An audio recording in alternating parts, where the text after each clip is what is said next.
Ya, lalu bagaimana Gubernur DKI Jakarta Anies Baswedan terpilih dalam 21 Heroes 2020 dalam urusan transportasi publik yang bagaimana yang jadi penilaian? Kita tanyakan langsung kepada Gubernur DKI Jakarta Anies Baswedan. Assalamualaikum Pak Anies. Assalamualaikum. Waalaikumsalam warahmatullahi wabarakatuh.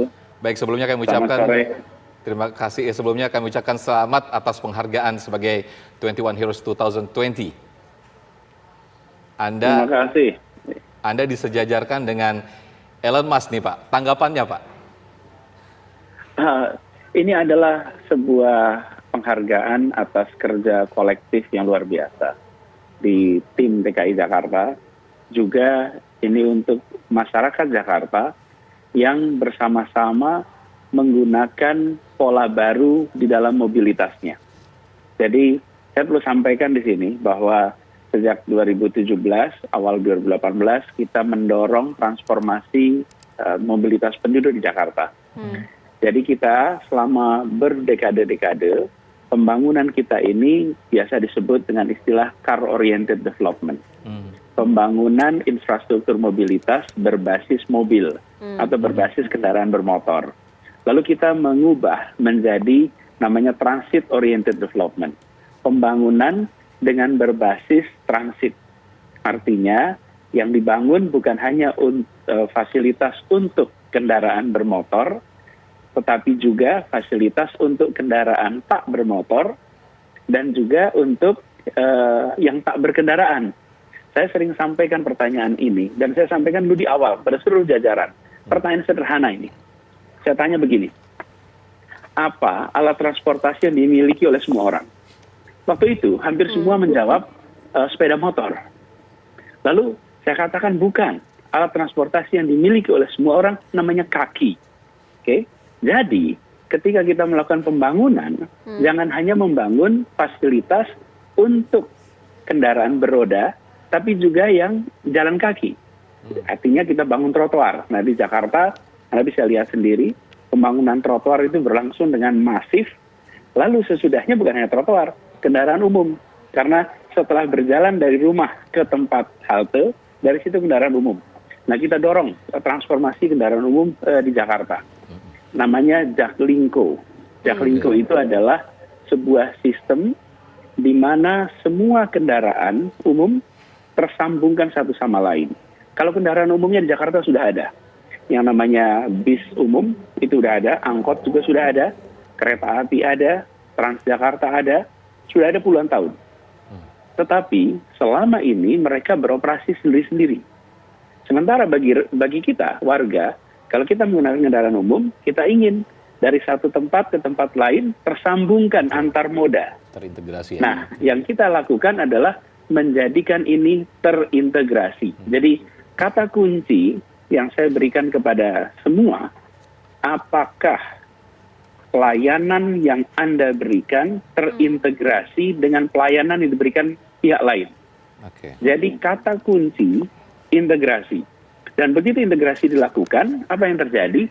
Bagi warga, kalau pergi dari satu titik, satu lokasi, misalnya ya, saya sebut dari kawasan Cilandak misalnya, mau ke Tanjung Priok, kalau alat transportasi umumnya itu tidak tersambungkan satu sama lain, maka dia akan mengalami kesulitan. Naik kendaraan umum sampai Blok M misalnya, dari Blok M nggak ada tuh sambungannya untuk ke tempat lain. Nah, Jaklingko menyambungkan itu semua, bukan saja antar bis umum, tapi dengan angkot, dengan kereta api, dengan MRT, dengan LRT sebagai satu kesatuan sistem. Dan itu efeknya besar. Saya beri contoh efeknya itu di tahun 2016, ini saya lihat datanya ya. Kalau kita melakukan integrasi itu, maka jumlah kenaikannya di tahun 2016, ridership itu 338.000. Ridership, 338.000 orang per hari. Di tahun 2020 awal, sebelum pandemi, 1 juta. Naiknya 3 kali lipat. Saya sering sampaikan kepada semua, kalau kita menambah jumlah bis, menambah jumlah angkutan, itu artinya kita punya anggaran. Dari misalnya 1.000 angkutan menjadi 3.000. Tapi kalau ada 330.000 orang, 338.000, berubah menjadi 1 juta, artinya ada 670.000 orang yang dulunya tiap hari naik kendaraan pribadi, sekarang tiap hari menggunakan kendaraan umum. Dan itu artinya dia jalan kaki lewat trotoar, dia turun transfernya lewat trotoar, kemudian dia juga berinteraksi. Nah, jadi ini saya sampaikan tadi, penghargaan ini bukan sekedar saya pribadi, tapi ini untuk seluruh masyarakat di Jakarta dan seluruh jajaran. Kenapa? Karena lonjakan yang terjadi adalah lonjakan perilaku masyarakat. Bukan sekedar pemerintahnya nambah angkutan, tapi tadi ada 670.000 orang yang sekarang berpindah. Nah, kalau tidak ada itu, maka transformasi yang kita lakukan juga tidak akan nampak hasilnya. Jadi kita bersyukur sekali bahwa perubahan dari car-oriented development menuju transit-oriented development dengan melakukan pembangunan untuk infrastruktur mobilitas kendaraan umum, itu kita lakukan masif diikuti masyarakat. Lalu ada satu lagi, ini salah satu aspeknya adalah mengenai sustainability. Kita bangun jalur sepeda yang sangat masif di Jakarta ini. Jadi kalau Anda perhatikan ya, Mas Sofyan, Mbak Sira, bahwa di Jakarta sekarang jalur sepeda itu kita bangun panjang. Kita saat ini sudah ada lebih dari 90 km jalur sepeda. Dan insya Allah nantinya akan menjadi 500 km. Kita ingin masyarakat lebih banyak menggunakan kendaraan yang bebas polusi, bebas emisi, dan sepeda salah satu yang sangat membantu itu. Nah, di sini juga kita ubah paradigmanya. Kalau tadi paradigmanya diubah dari car oriented menjadi transit oriented. Kalau sepeda kita ubah. Sepeda dari alat sport menjadi alat transport. Oke? Semula sepeda itu dipandang sebagai alat berolahraga. Karena itu kalau naik sepeda pakai pakaian olahraga di hari libur, kemudian atributnya juga macam-macam sesuai dengan ini sebagai kegiatan olahraga. Sekarang kita coba geser bersepeda sebagai alat transportasi.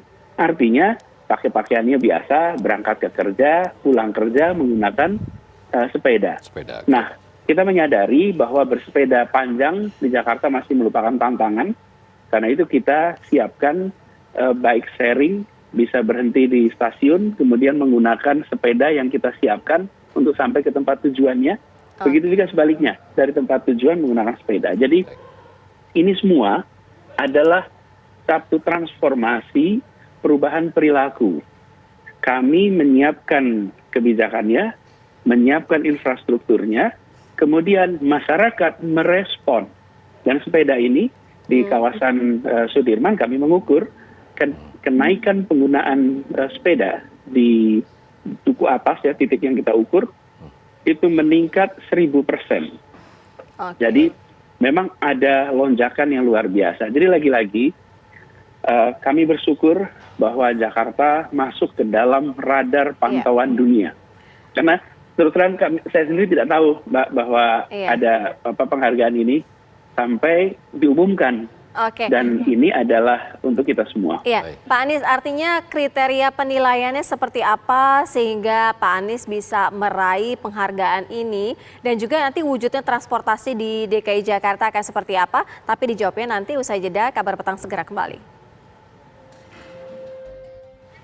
Anda kembali bersama kami di Kabar Petang dan kita lanjutkan dialog dengan Gubernur DKI Jakarta Anies Baswedan. Pak Anies, pertanyaan saya tadi adalah bagaimana dengan kriteria penilaian yang dimana akhirnya Anda mendapatkan penghargaan ini, kemudian bagaimana juga dengan wujud transportasi di DKI Jakarta? Ya, sebenarnya ketika sampai pada kriteria mereka yang sebenarnya harus menjawab ya. Tapi kalau di dalam kalimat yang mereka tulis dalam laporan mereka disebutkan bahwa individuals yang disebut di sini adalah selection of many who are actively contributing to make mobility future oriented, jadi berorientasi pada mobilitas masa depan, aman, inklusif, dan berkelanjutan. Jadi future oriented, safe, inclusive, and sustainable. Saya berterima kasih sekali bahwa Jakarta dimasukkan di dalam salah satu dari 21 yang dianggap berorientasi masa depan, aman, safe, inklusif, dan sustainable. Nah, saya ingin garis bawahi di sini soal inklusif, sustainable. Jadi, saya sering pesankan kepada semua ketika kita membangun sistem transportasi di Jakarta, bahwa sistem transportasi ini berfungsi bukan sekedar untuk memindahkan badan dari satu tempat ke tempat lain. Alat transportasi itu memiliki peran lebih besar daripada sekedar memindahkan badan. Dia berperan untuk membangun persatuan, membangun kesetaraan, membangun kebersamaan. Ketika kita naik bis Transjakarta, maka di bis itu apakah Anda dirut, apakah Anda manajer, ataukah Anda office boy, apakah Anda cleaning service, maka Anda berdiri sama, sejajar, duduk sama. Tidak ada pembedanya. Dan ketika berada di halte menunggu di wilayah tempat kita tinggal, maka mendadak kita berinteraksi dengan orang yang berada dari kampung yang sama dengan kita. Ketika orang menggunakan kendaraan pribadi, saya misalnya, kita kendaraan pribadi, maka dari rumah masuk ke mobil, lalu berangkatlah dari naik mobil itu sampai ke kantor, turun di kantor. Di perjalanan tidak ada interaksi. Tapi ketika kita bangun alat transportasi umum, maka di halte tempat kita menunggu saja, kita bertemu dengan tetangga-tetangga sekitar kita yang bekerja, yang berangkat pada jam yang sama. Dan ketika pulang juga begitu. Jadi kita tempatkan transformasi transportasi di Jakarta ini bukan sekedar pemindah badan, tapi sebagai alat untuk membangun perasaan kebersamaan, alat untuk membangun kesetaraan. Ini yang kemudian pesannya inklusif. Bahwa alat transportasi itu tidak hanya untuk sekelompok orang, tapi untuk semuanya, dan di situ ada kesetaraan pelayanan. Kemudian, untuk itu bisa terjadi, maka kita harus menjangkau semua. Disinilah kenapa, izinkan saya menjelaskan sedikit yang tadi Jaklingko, bahwa yang menantang dari sistem transportasi umum adalah bagaimana kita bisa menjangkau sampai titik terdekat dengan tempat tinggal. Nah, di Jakarta, salah satu yang memberikan pelayanan sampai ke kampung-kampung adalah angkot. Angkot itu sampai kampung-kampung.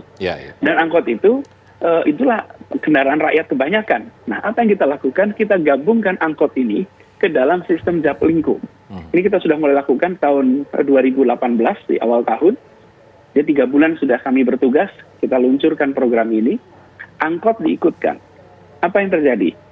Warga dengan menggunakan ini kartunya, kartu Jaklingko, dia naik ke kendaraan angkot itu, melakukan tapping kartu ini, tidak perlu bayar, tapping, kemudian dia akan bisa naik angkot, turun, pindah ke tempat lain, tapping lagi, dia bisa pindah-pindah kendaraan selama 3 jam tanpa ada biaya tambahan.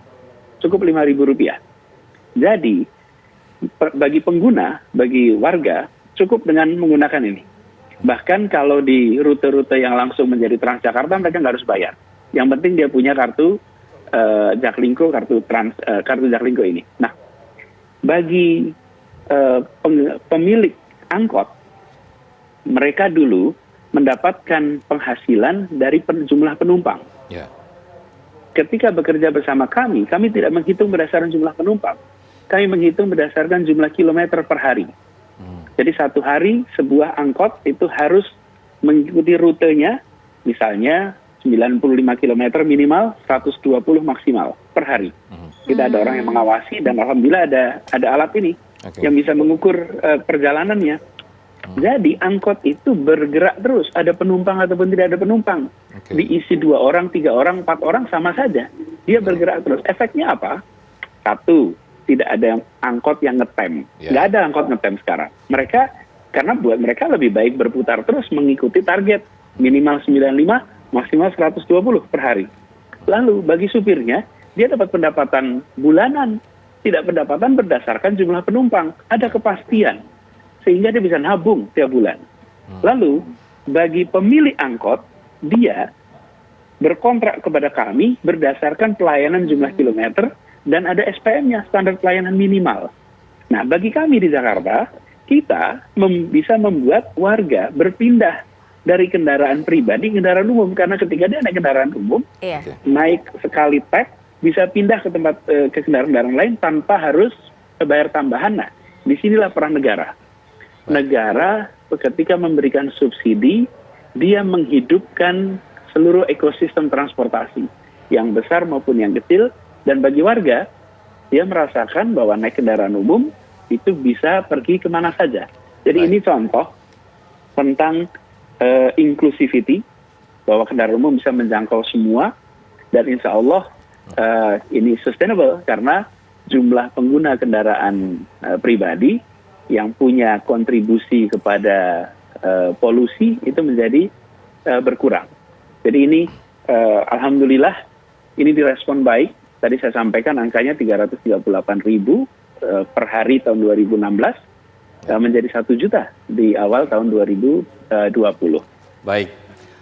Pak Anies Baswedan, terima kasih atas waktunya. Sekali lagi kami ucapkan selamat atas penghargaannya 21 Heroes 2020. Dan yang terpenting adalah mempertahankan kualitas dan juga untuk lebih baik lagi transportasi di Jakarta. Ya. Terima kasih, Pak Anies. Terima kasih, sama-sama.